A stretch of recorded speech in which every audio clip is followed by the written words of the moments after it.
It is a new year, but has come with the same old threats for Pakistan, a country that is battling a fresh wave of insurgency and growing terror attacks carried out by the Tehreek-e-Taliban Pakistan. In the backdrop of growing attacks, mainly in Balochistan and Khyber Pakhtunkhwa, the Pakistan National Security Committee is meeting for the second time in less than a week's time today. Services chiefs, intel chiefs, top civil and military leadership are on the attendees list. The meeting aims to chalk out a new operation against TTP's growing terror attacks. Pakistan Prime Minister Shehbaz Sharif, in fact, convened this meeting. Last week, Pakistan's army's top brass resolved to uproot terrorism without any distinction as the fresh wave of insurgency left many soldiers dead and several others injured.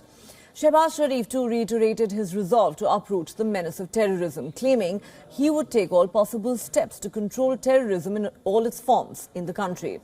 The marathon huddles come after the Taliban militants on the 18th of December seized a counter-terrorism center and took hostages in Banu district of the Khyber Pakhtunkhwa province. The suicide bombing attempt in Islamabad too had set off alarm bells. The TTP itself claimed 367 attacks in 2022, killing and wounding over 1,000 Pakistani men, women, children and soldiers. The incident has left several countries worried about the security of their nationals in Pakistan.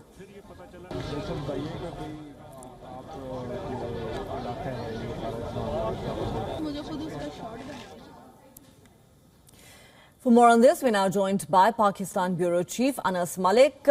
Anas, going by the frequency of these meetings that are taking place in Pakistan, the National Security Council meeting convened by none other than the Pakistan Prime Minister himself clearly tells us about the gravity of the situation and how seriously it is being viewed by the civilian and military leadership of that country. What more can you tell us about this meeting?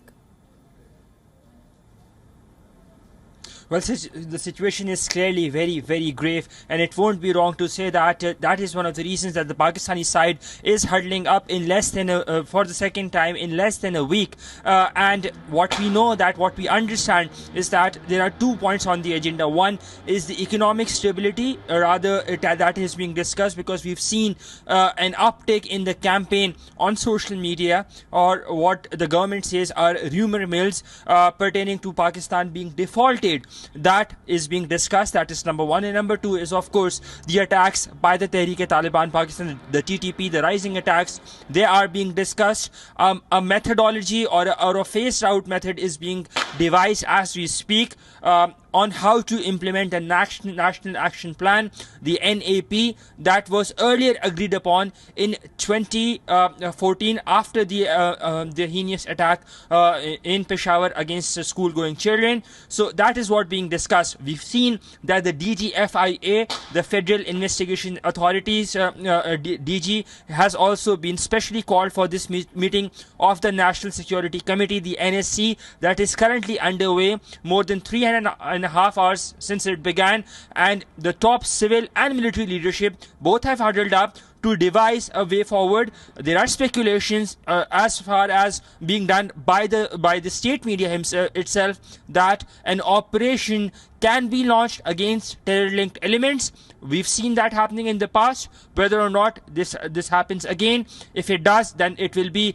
after about 5.5 years, because the last operation we saw was Raddul Fasad, that was launched by the then Army Chief General Qamar Javed Bajwa in 2017. So lots of ifs and buts, and all eyes on that very important, crucial meeting of the National Security Committee being chaired by the Prime Minister, having intel chiefs and the services chiefs as to what they decide will be setting the tone going forward. Neha? Well, certainly this meeting is going to set the tone for what happens next. Thanks very much, Anas Malik, for getting us all those details.